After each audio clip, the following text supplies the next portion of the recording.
Yo, what's up mga ka-ride? Welcome back sa channel kung saang usapang motor ay hindi boring.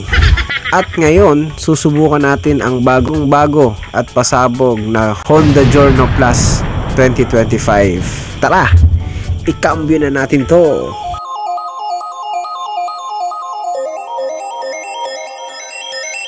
Mga paps, unang tingin pa lang sa Giorno Plus, astig na agad ang forma.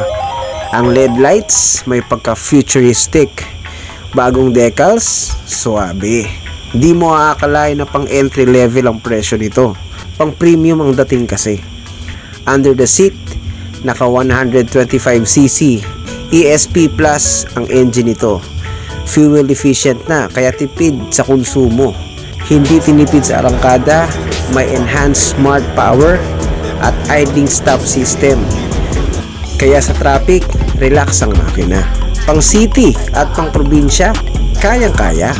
Featured pack din ito mga paps. Keyless system, USB charging port, digital dashboard, at ang pinaka-importante, may combi brake system. Para sa dagdag safety, lakas maka-modern scooter ng Japan. Sa ride comfort naman, malambot ang suspension. Kaya kahit puro lubak sa ruta mo, hindi ka madudurog. Wide seat, mataas ang handlebar at swak ang legroom para sa long-legged at long ride ready. At syempre mga paps, walang motor na perfect, kaya ito na, mabilisang round down ng mga pros and cons ng Honda Giorno Plus 2025. Unang-una, matipid sa gas, fuel injected plus idling stop, key start at digital panel, Honda durability and resale value, modern design ng forma, swabing ride at maneuverability.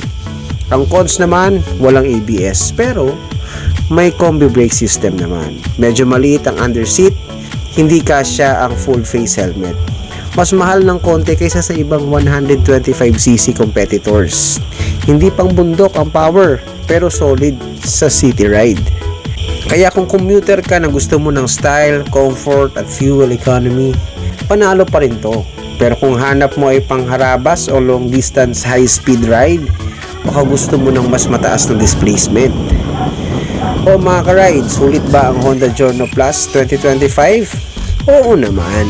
Perfect siya para sa daily rider na gusto ng modern look, matipid sa gas at reliable na makina. Hindi man siya pang racing pero pang format, pang practical. Panalo to. At yan ang mga paps, ang review natin ng Honda Giorno Plus 2025. Kung nagustuhan nyo to, huwag nyo kalimutang i-like, i-share at i-subscribe para sa mas maraming moto vlogs pa. Comment nyo rin kung anong motor ang gusto nyong ipa-review next time. Ride safe mga ka-ride. Peace out!